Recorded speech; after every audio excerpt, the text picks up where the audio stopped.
Hello friends, welcome to my channel study with Shruti. तो guys, इस video में हम डिस्कस करेंगे चिकनगुनिया फ़ीवर के बारे में। चिकनगुनिया फ़ीवर जो है वो चिकनगुनिया वायरस की वजह से देखने को मिलता है। ठीक है, चिकनगुनिया वायरस जो है वो एक अल्फ़ा वायरस होता है जो कि टोगाविराइडी फैमिली का होता है। उसके अलावा ये क्या है, एक सिंगल स्ट्रैंडेड आरएनए वायरस जो है होता है। तो ये सारी डिटेल हमारी थी चिकनगुनिया वायरस के बारे में। उसके अलावा जो हमारा चिकनगुनिया फ़ीवर होता है ये एक नॉन फेटल और वायरल इलनेस है। इसके अलावा हम इसको कह सकते हैं कि ये डाइबिलेटिंग है। ठीक है, डाइबिलेटिंग है, थोड़ा सा फैटल है, मतलब सॉरी थोड़ा नॉन फैटल है। ठीक है, फैटल नहीं है, नॉन फैटल है। उसके बाद हम बात करते हैं कि इसको ट्रांसमिट कैसे किया जाता है। तो ये जो हमारे एडीज़ एजिप्टी और एडीज़ एल्पोपिक्टस जो मॉस्किटोज़ होते हैं उनकी बाइट की वगैरह वजह से जो है ये देखने को मिलता है। फिर हम बात करते हैं इसकी इटियोलॉजी की। ठीक है, तो बाइट ऑफ इन्फेक्टेड मस्किटो, जो हमारे मस्किटोज़ हैं जब उनके अंदर इन्फेक्शन आ जाता है और वो हमें बाइट कर लेते हैं तो उसकी वजह से देखने को मिलता है। इंक्यूबेशन पीरियड की अगर हम बात करते हैं तो इसका 2 to 12 डेज़ होता है। यूजुअली हम देखते हैं तो 3 to 7 डेज़ भी हो सकता है। रिस्क फैक्टर्स की बात करते हैं तो जो क्लाइमेट है, अगर वो हॉट है, रेनी है, या फिर आप कह सकते हो अगर ह्यूमिड क्लाइमेट भी है तो वो रिस्क कर सकता है, रिस्क फैक्टर है। प्रेग्नेंट वुमेन को हो सकता है, न्यू बोर्न्स रिस्क पे होती हैं। उसके अलावा अगर किसी को कार्डियोवैस्कुलर, न्यूरोलॉजिक या फिर रेस्पिरेटरी जो सिस्टम से रिलेटेड डिजीज़ हैं, किसी को रेस्पिरेटरी डिजीज़ हैं तो उनमें होने के चांसेस जो हैं ज़्यादा होते हैं, वो ज़्यादा रिस्क पे होते हैं। तो हमने यहाँ पे क्या पढ़ा कि चिकनगुनिया जो फ़ीवर है वो एक इन्फेक्शन है। ठीक है, जो कि चिकनगुनिया वायरस की वजह से होता है। चिकनगुनिया वायरस के बारे में पढ़ा कि वो अल्फ़ा वायरस है, सिंगल स्ट्रैंडेड आरएनए वायरस है, टोगाविराइडी फैमिली से रिलेट करता है। और कैसे हमारा जो चिकनगुनिया वायरस है वो ट्रांसमिट होता है, 2 मस्किटोज़ होते हैं, एडीज़ एजिप्टी और एडीज़ एल्पोपिक्टस। अगर वो इन्फेक्टेड हैं तो उनकी बाइट की वजह से हो सकता है। इंक्यूबेशन पीरियड पढ़ा कि 2 to 12 डेज़ या फिर 3 to 7 डेज़ हो सकता है। क्लाइमेट चेंज की वजह से हो सकता है कि क्लाइमेट अगर बहुत ज़्यादा हॉट है, बहुत ज़्यादा रेनी है या ह्यूमिड है तो देखने को मिलेगा।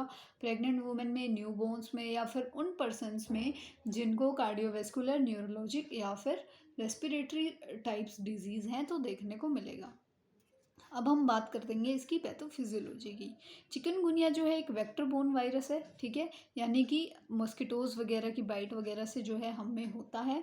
अब क्या हो रहा है कि मस्कीटो था, उसके अंदर वो इन्फेक्टेड हो गया चिकनगुनिया वायरस से। ठीक है, अब चिकनगुनिया वायरस से वो इन्फेक्ट हो गया, उसने आके हमको बाइट किया, हमें बाइट करेगा तो वो क्या होगा, रेप्लिकेट होगा हमारी फिब्रोब्लास्ट में।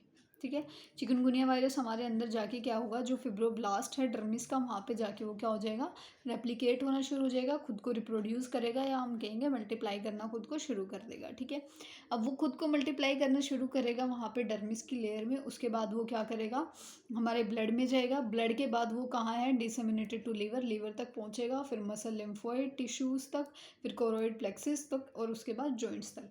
इसकी वजह से हमें अपने साइन एंड सिम्टम्स जो हैं वो देखने को मिलते हैं। छोटी सी इसकी पैथोफिजियोलॉजी थी। फिर हम बात करेंगे इसकी क्लिनिकल मैनिफेस्टेशन या साइन एंड सिम्टम्स की। तो बहुत हाई फीवर देखने को मिलता है, जॉइंट पेन और रैशेस देखने को मिलते हैं, हेडेक रहता है पेशेंट को, डाइजेस्टिव कंप्लेंट्स करता है, फटीगनेस और नोज़िया देखने को मिलेगा। उसके अलावा कंजक्टिवाइटिस जो है हमें पेशेंट के अंदर देखने को मिलता है। फिर हम बात करते हैं इसके डायग्नोस्टिक इवेल्युएशंस की। तो यहाँ पे हम सीरोलॉजिकल डायग्नोसिस करा सकते हैं, एलाइजा टेस्ट कराएंगे। एलाइजा टेस्ट में हम चेक करेंगे कि जो हमारा इम्यूनोग्लोबिन होता है, आईजीएम। ठीक है, आईजीएम को डिटेक्ट करने के लिए हम एलाइजा टेस्ट कराते हैं। उसके अलावा हम आरटी-पीसीआर टेस्ट जो है वो करा के देख सकते हैं। मैनेजमेंट की अगर हम बात करते हैं तो कोई वैक्सीन इसके लिए प्रेजेंट नहीं होती, बस हम सिम्टम्स को यहाँ पे ट्रीट करते हैं। जैसे हम पेशेंट को कंप्लीट बेड रेस्ट देते हैं, उसको बोलते हैं कि बहुत सारा वाटर जो है, फ्लूइड जो है वो ड्रिंक करे।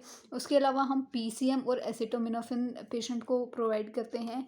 उसके बाद एनसेड्स या फिर एस्पिरिन पेशेंट को बिल्कुल नहीं देनी होती है जब तक डेंगू रूल आउट नहीं हो जाता, बिकॉज इसकी वजह से जो ब्लीडिंग है उसके चांसेस बढ़ जाते हैं, ब्लीडिंग होने का रिस्क जो है वो बढ़ जाता है। उसके अलावा हम वेक्टर्स को कंट्रोल करेंगे, इंसेक्ट्स रेप्लिएंट जो है वो यूज़ करेंगे जिसमें DECT प्रेजेंट हो। ठीक है, उसके अलावा हम पेशेंट को बोलेंगे कि वो लॉन्ग स्लीव्स पहने, फुल पैंट्स जो है वो पहने। और भी हम जो है अपनी जो हिट वगैरह के लिए उसको बोल सकते हैं, ठीक है।